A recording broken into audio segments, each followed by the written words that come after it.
भाजपा नेत्या माजी खासदार सौ नवनीत रवी राणा यांनी केली होळी साजरी. सौ नवनीत राणा यांनी गावागावातील होळी दहनाच्या कार्यक्रमात सहभाग घेऊन होळीचे पूजन करून आदिवासी पारंपरिक नृत्याचा घेतला आनंद.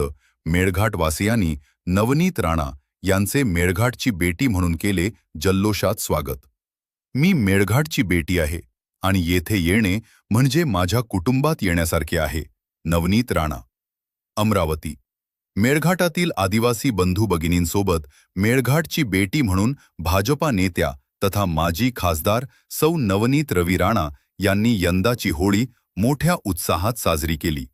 हरिसाल, धारणी, सुसरडा, साद्राबादी, बासपनी, दिया, धारण माहू, धाकरमल, चाकरदा, उतावली या गावागावात आयोजित होळी दहनाच्या कार्यक्रमांना उपस्थित राहून त्यांनी विधिवत पूजन केले आणि स्थानिक नागरिकांशी संवाद साधला. मेळघाटातील विविध गावांमध्ये होळी दहनाच्या पारंपरिक कार्यक्रमात सहभागी होत नवनीत राणा यांनी आदिवासी संस्कृतीची समृद्ध परंपरा अनुभवली. यावेळी त्यांनी आदिवासी बांधवांसोबत पारंपरिक नृत्यातही सहभाग घेतला. ढोल ताशांच्या गजरात आणि पारंपरिक वेशभूषेत सादर करण्यात आलेल्या नृत्याचा त्यांनी मनमुराद आनंद घेतला. या प्रसंगी बोलताना त्यांनी मेळघाटाशी असलेले आपले भावनिक नाते अधोरेखित केले. मी मेळघाटची बेटी आहे आणि येथे येणे म्हणजे माझ्या कुटुंबात येण्यासारखे आहे, असे सांगत त्यांनी सर्वांना होळीच्या शुभेच्छा दिल्या.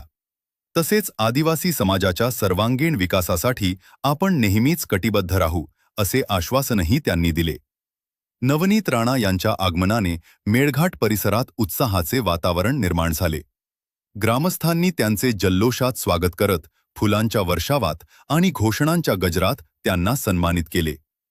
मेळघाटची बेटी म्हणून त्यांचे स्वागत करण्यात आले, ज्यामुळे कार्यक्रमाला विशेष भावनिक रंग चढला.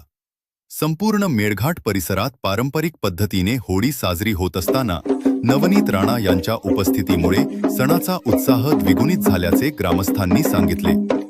यावेळी नगराध्यक्ष सुनीलजी चोथमल, दुर्योधन जावरकर, दिनेश टेकाम, बादल कंचन, देवेंद्र टीप, नीरज मालवीय, प्रमोद शनवारे, उपेन बचले, राजेश मांगलेकर, अविनाश काळे, नागेश मुंडे, संतोष ठाकूर, गायत्री धोत्रे, रामदास धोत्रे, वैभव गोस्वामी, राम हेकडे, आनंद गौर, आसिफ उर्फ राजू, निखिल दुरतकर, रोहित खडके, हर्ष आंबेडकर, बबलू वानखडे आदी गावातील शेकडो नागरिक उपस्थित होते.